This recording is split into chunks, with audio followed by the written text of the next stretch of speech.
बच्चों अब short answer question करते हैं हम चैप्टर 3 के एग्जाम्पलर के। सो इसमें क्वेश्चन नंबर 3.22 में बोल रहा है कि first a set of n equal resistor जो कितने are connected in series to a battery of EMF E. Okay, internal resistance भी गिवन है दैट इज आर। तो डायग्राम अपने को सर्किट बनाना पड़ेगा।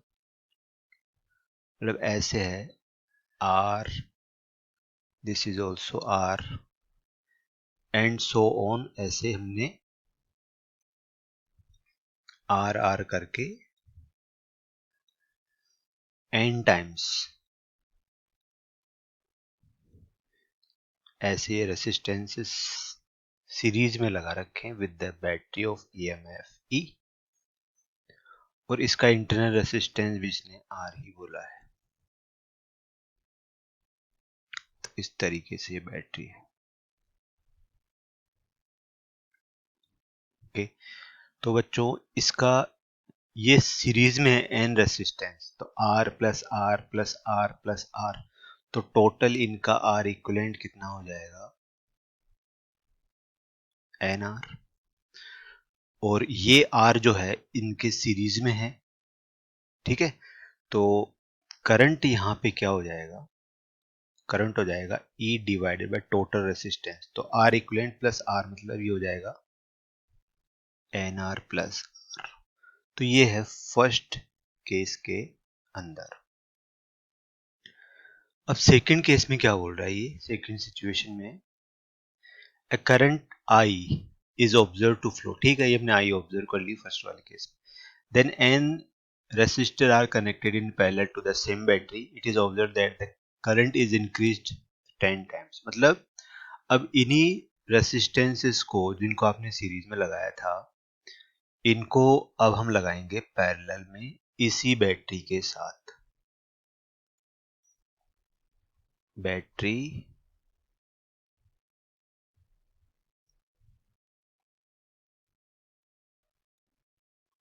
ठीक है, और ये है आर आर, इस तरीके से कनेक्टेड हैं सभी पैरेलल में, ठीक है, n टाइम्स। इस तरीके से आप इसको ले सकते हो। तो बच्चों सीधा सा है, ये n रेसिस्टेंस सीरीज में, तो इनका आर इक्विवेलेंट क्या हो जाएगा, आर डिवाइडेड बाई। अब ये तो अपने को आना चाहिए कि पैरेलल में अपन ऐसे लेते हैं ना, 1/r plus 1/r plus 1/r, तो टोटल है ना 1/r, ये चलता रहेगा n टाइम्स। तो ये हो जाएगा n/r।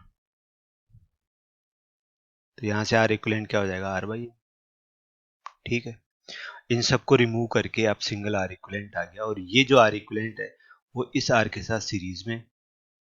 तो यहां पे जो करंट आएगा E डिवाइडेड बाय ये r/n प्लस इसका इंटरनल रेसिस्टेंस। अब ये जो अपने को बोल रहा है कि जो I डैश है वो पहले जो करंट था ना उसका 10 टाइम्स है, और 10 टाइम्स है तो फिर बताओ n कितना है ना। तो रख दो भाई I डैश ये है E अपॉन R। अच्छा, इसका एलसीएम भी ले लो साथ में, तो ये n R divide by n is equal to 10, और ये आई की वैल्यू हम लेंगे यहां से, ठीक है।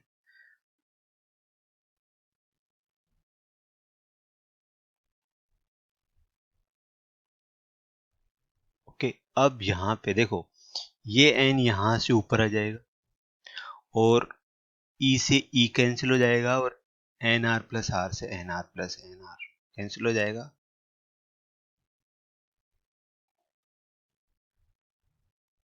This is the answer. Okay बच्चों, इस क्वेश्चन के अंदर जो है हमको क्वेश्चन बहुत अच्छे से समझना पड़ेगा। पहले तो देखो क्या, let there be n resistor, मतलब R1 R2 Rn ऐसे कुछ है, इनमें से जो मैक्सिमम रेसिस्टेंस है ना आर मैक्सिमम, तो R1 R2 Rn में से जो भी मैक्सिमम रेसिस्टेंस है उसको आपने किससे डिनोट किया है, आर मैक्सिमम। देखो भाई इसको ऐसे समझो आप कि जैसे यही 2 ओम है, R2 फिर मान लो 10 ओम है, R3 1 ओम है, ऐसे ऐसे करके Rn जो है वो है मान लो 0.5 ओम। तो इनका सबसे मैक्सिमम कौन सा हो गया, ये 10। तो इसको ये बोल रहा है आर मैक्सिमम, कहने का सेंस ये है, ठीक है, इसमें कंफ्यूज नहीं होना, ठीक है। तो ये जितने भी हैं इनमें से सबसे बड़ा जो रेसिस्टेंस है उसको वो रिप्रेजेंट कर रहा है आर मैक्सिमम से। और ऐसे ही मिनिमम की बात करें अगर, ठीक है, ऐसे मान लो ये 4 ही रेसिस्टेंस है, तो मिनिमम कौन सा हो जाएगा इनमें, ये हो जाएगा 0.5। तो इसको ये आर मिनिमम से शो कर रहा है या लिख रहा है कि जितने भी हैं इनमें जो सबसे मिनिमम है वो आर मिनिमम से हम लोग इसको रिप्रेजेंट कर रहे हैं। अब जो क्वेश्चन है आपने वो ये शो करना है, when they are connected in parallel the resultant जो है ना आरपी, मतलब इन सबको अगर हम पैरेलल में लगाएंगे तो पैरेलल का जो रिजल्टेंट या इक्विवेलेंट रेसिस्टेंस है ना वो इस आर मिनिमम से भी छोटा आएगा, लेस देन दैट, तो that we have to show, है ना। Similarly then and when they are connected in series then resultant जो आएगा इक्विवेलेंट रेसिस्टेंस वो इस आर मैक्सिमम से भी बड़ा आएगा। इंटरप्रेट द रिजल्ट फिजिकली, तो ये अपने को एक्सप्लेन करना है, ठीक है। तो देखो भाई अब जो आर मिनिमम और आर मैक्सिमम है ये इन्हीं एन रेसिस्टेंसेस में से ही तो है। तो अगर मैं सीधी सी बात करूं कि अगर मैं सबको किस में लगाऊं, पैरेलल में लगाता हूं R1 और Rn सबको, तो इनके में जो पैरेलल आता है ना वो भाई ऐसे ही तो आएगा 1/R1 प्लस 1/R। अब जो आर मिनिमम है वो इनमें से ही कोई होगा। अगर इसी चीज को मैं ऊपर सब जगह आर मिनिमम से या आर मैक्सिमम से सॉरी मिनिमम से मल्टीप्लाई कर दूंगा, है ना, इस इक्वेशन को अगर मैं ऊपर आर मिनिमम से इधर और इधर दोनों तरफ मल्टीप्लाई करूंगा तो आप देखो R P is equal to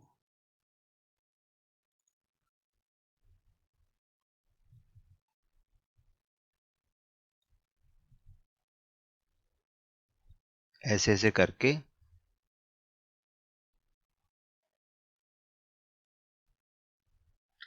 अब भाई सीधी सी बात है, देखो अगर आपने ऐसे लिखा तो जो आर मिनिमम है वो इनमें से ही तो कोई रेसिस्टेंस है। सपोज करो आर मिनिमम सेकंड वाला या लास्ट वाला ही अगर है ये वाली चीज, तो मतलब ये आर मिनिमम, ये भी आर मिनिमम हुआ, ये भी आर, तो ये मतलब वन आ गया ये चीज। और वन में आप ये कुछ भी नंबर ऐड करोगे so this is going to be greater than one anyhow, ठीक है। ये कितना होगा, ग्रेटर देन। अब इसको भाई ऐसे एग्जांपल से भी समझ सकते हो आप चाहो तो, कि R minimum divided by R P. अब देखो फर्स्ट जो है वो है आर मिनिमम डिवाइडेड बाय 2, ऐसे आर मिनिमम डिवाइडेड बाय 10, ऐसे R minimum divided by 1, plus फिर आर मिनिमम कितना है वही 0.5 डिवाइडेड बाय 0.5, तो ये तो भाई 1 आएगा ही ना, दिस इज 1। ये भी 0.5 ले सकते हो आप, इसको भी 0.5 ले सकते हो। तो ये 1 है और 1 में ये कुछ भी नंबर ऐड होगा तो this is obviously greater then 1। और ये एग्जैक्टली किसके इक्वल है, इसके इक्वल है। तो यहां से हम क्या बोल सकते हैं, ओके बच्चों, तो अब देखो आप यहां से आर मिनिमम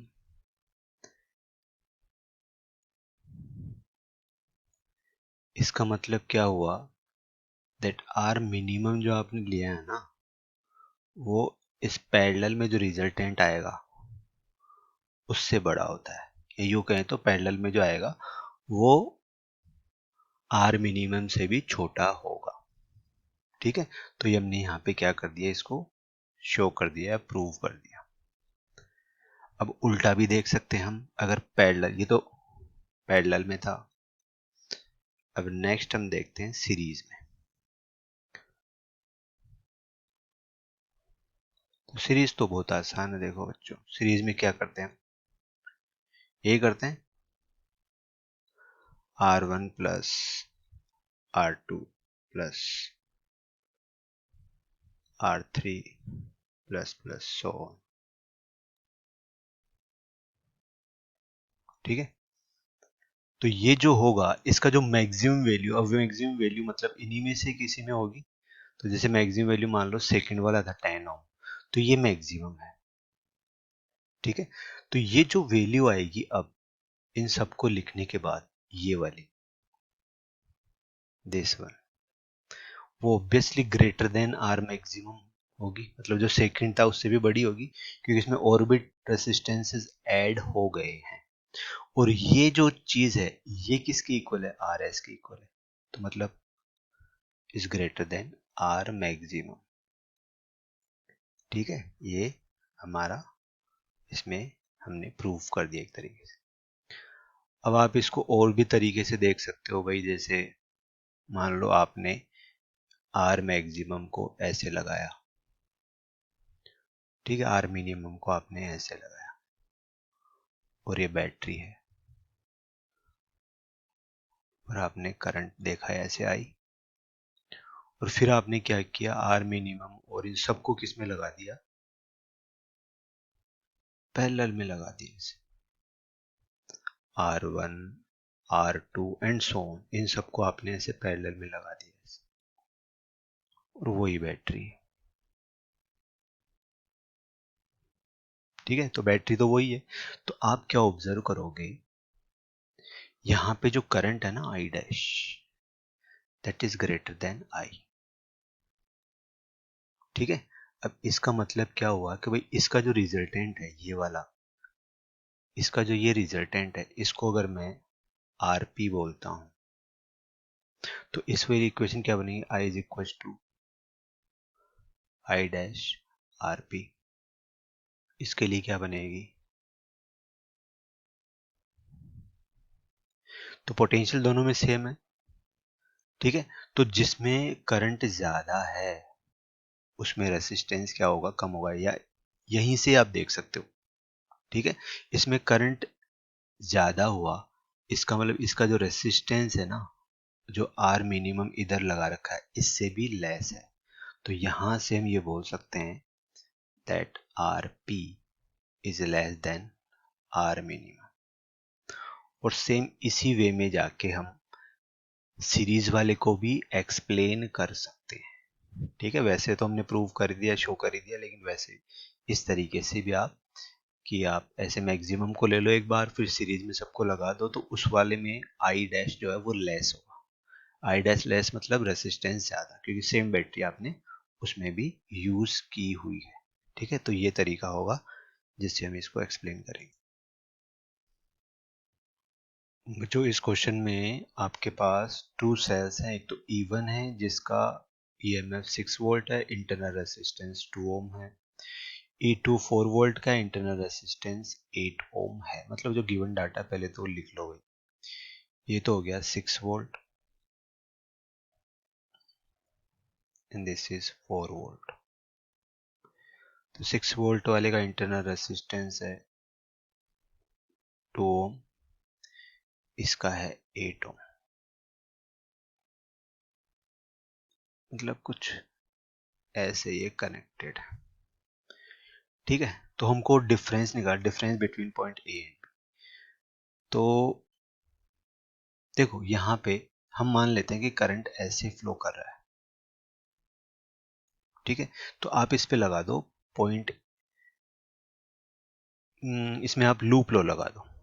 ठीक है, लूप लो या किरचॉफ्स वोल्टेज लो आप यहाँ पे अप्लाई, तो पॉइंट ए से स्टार्ट कर दो आप। ठीक है, तो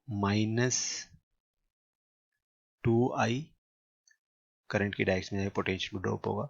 फिर अपन लो से हाई पे जा रहे थे, +6 वोल्ट फॉर द बैटरी। फिर हम आ गए पॉइंट बी पर, पॉइंट बी से 8 ओम में एंटर किया तो -8 आई, फिर बैटरी में -4, वापस उसी पॉइंट पे आ गई, इसलिए 0। अब देखो 6 - 2, ये तो हो गया 2, और -2 आई और -8 आई उधर जाके 10 आई बन गया। तो करंट आ गया अपने पास 2/10 मतलब 1/5। ठीक है, तो ये अपने पास क्या आ गया यहाँ पे करंट। अब हमको ए और बी के बीच में पोटेंशियल डिफरेंस निकालना है। तो ठीक है, हम क्या करेंगे, ये किरचॉफ्स लॉ लगाएंगे यहां से ए से लेके बी तक। देखो कैसे, बी से स्टार्ट करो, तो बी पर पोटेंशियल वीबी है। फिर 8 ओम में एंटर किया तो -8, और आई कितना है 1/5। फिर बैटरी है तो -4, एंड जो बचा कुचा पॉइंट ए पर आ गए हम लोग, तो VB माइनस VA, ये दोनों उधर जाएंगे तो प्लस बनेंगे, 8/5 +4, तो 8 + 20/5 मतलब 28/5, ये ठीक है, जिसकी वैल्यू कितनी आ जाएगी, अभी आप कैलकुलेट कर सकते हो, 5.6 वोल्ट, जिसमें बी जो है वो हाई पोटेंशियल पे है और ए इज लो पोटेंशियल। और करंट कहाँ से कहाँ जाती है, हाई से लो की तरफ ही जाती है। तो ये भी हमने प्रूफ कर लिया। अगर VA माइनस VB पूछता तो ये -5.6 वोल्ट आता। ठीक है, तो ये ओके बच्चों। तो क्वेश्चन 3.25 में 2 cells है of equal EMF but internal resistance R1 and R2 है, connected in series to an external resistance R. So what should be the value of R so that potential difference across the terminals of the first cell becomes 0. तो यहाँ पे हम ऐसा करते हैं, इसको first cell बोल लेते हैं and this is the second one. Okay, और इसका जो इंटरनल रेसिस्टेंस है वो भी हम यहाँ पे शो कर लेते हैं, this is R1, this is R2, और करंट I फ्लो कर रही है इसमें से। तो हम यहाँ पे लूप लो लगाते हैं पहले तो स्टार्ट करो, पॉइंट बी से स्टार्ट करो, तो -IR1 प्लस E, फिर +E minus IR2 minus IR is equal to 0। तो बच्चों देखो, यहां से अगर ध्यान से देखोगे तो I हम डायरेक्ट भी लिख सकते थे, क्योंकि दोनों सेम ऑर्डर में कनेक्टेड है, तो 2E होगा and whole divided by total resistance, क्योंकि सारे रेसिस्टेंस सीरीज में ही कनेक्टेड है। तो बच्चों ये तो आ जाता है अपने पास करंट। तो इक्वेशन से भी निकाल सकते हो या फिर आप डायरेक्ट भी कैलकुलेट कर सकते हो या निकाल सकते हो। अच्छा, अब हमको ये बोल रहा है कि कैपिटल R की वैल्यू क्या हो, ठीक है, इसकी वैल्यू क्या हो जिससे जो फर्स्ट सेल है इसके जो टर्मिनल्स है ए और बी, इसके क्रॉस पोटेंशियल डिफरेंस क्या हो, 0। ठीक है, मतलब VB माइनस VA 0 होने के लिए R की वैल्यू क्या होगी, ये क्वेश्चन। तो निकाल लो VB, यहीं से स्टार्ट करो, KVL लगाओ, VB minus IR1 plus E is equal to VA। तो यहां से VB माइनस VA ये उधर जाएगा, तो IR1 माइनस E। अब ये 0 होना चाहिए और ये इसके इक्वल है, तो ये भी क्या होना चाहिए, 0 होना चाहिए। तो सिंपली हम क्या बोल सकते हैं कि IR1, इक्वेशन 1 से I की वैल्यू रख दो यहाँ पे, तो क्या आएगा, 2E whole divided by R plus R1 is equal to E। अब यहाँ पे क्या करेंगे, देखो E से इस E को कैंसिल करेंगे, ये इधर जाके मल्टीप्लाई होगा तो बनेगा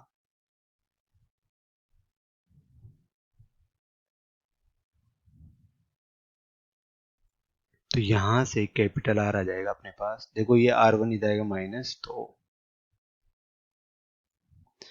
this will be the value of capital R। तो ये इसकी वैल्यू होनी चाहिए, तब आपको फर्स्ट सेल के cross potential difference will be zero, मतलब जीरो मिलेगा। ओके बच्चों, question number 3.26, two conductor made up of same material, मतलब रो सेम है, हैव सेम लेंथ, लेंथ भी क्या है, सेम है। Conductor A is a solid wire of diameter 1 mm, ठीक है। Conductor B is a hollow with diameter 2 mm, outer diameter 2 mm है, inner diameter 1 mm है। तो आर ए और आर बी का आपको रेशियो निकालना है।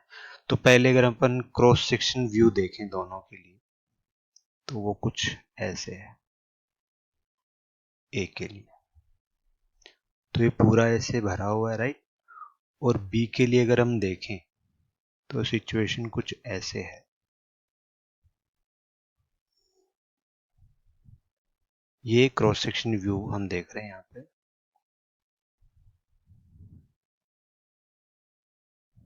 ठीक है। और ये अपने को दे रखा है 1 mm, ये दे रखा है ये 1 mm, और ये है 2 mm। अब डायमीटर दे रखा है, तो भाई इसका जैसे एरिया अपन निकालें, तो एरिया ऑफ, इसको स्मॉल ए बोल दो, वायर स्मॉल ए, ये स्मॉल बी हो जाएगा। तो area of this is given by, देखो पाई आर इसको रहता है, लेकिन डायमीटर तो पाई डी स्क्वायर बाई 4 हो जाएगा। तो डी मतलब डिवाइडेड बाई 4। लेकिन यहाँ पे जब एरिया ऑफ बी निकालेंगे हम, तो वो जाएगा पाई, पहले इस पूरे बाहर वाले में से अंदर वाले को माइनस कर देंगे, pi 2 mm whole square by 4 minus pi by 4 1 mm square. तो इसको सोल्व करेंगे, देखो देखो पाई बाई 4, ठीक है। अभी क्या है 4 mm स्क्वायर तो बाहर आ जाएगा कॉमन, तो 4 माइनस 1 3 mm स्क्वायर, और ये अपने पास है ही। अब देखो रेसिस्टेंस ए के लिए बोल रहा है रो एल डिवाइडेड बाई ए ए। ये मैंने इसलिए बोला है क्योंकि मटेरियल मतलब रो और लेंथ दोनों की सेम है। ऐसे ही सेकंड वायर का रेसिस्टेंस लिखा जाएगा rho L divided by A B. अब दोनों को अगर हम लोग डिवाइड करते हैं, ठीक है, मतलब आर ए और आर बी हम लोग अगर कैलकुलेट करते हैं, तो देखो मेरे अकॉर्डिंग ये आएगा, बाकी सब कॉमन चीजें कैंसिल हो जाएगी। तो पाई by 4 3 mm square and this is pi by 4 1, है ना, mm स्क्वायर। तो mm स्क्वायर से mm स्क्वायर, पाई बाई 4 से पाई बाई 4 कैंसिल हो जाएगा, it will be this. So this will be the ratio, 3:1 will be the answer. Okay बच्चों, तो ये जो क्वेश्चन है इसमें suppose there is a circuit consisting only resistances, batteries, suppose 1 is to double or increase it to n times all voltages and all the resistances। तो इसमें आगे show that current are unaltered, ये पूरा question है। इसे बोला है कि there is no change in current,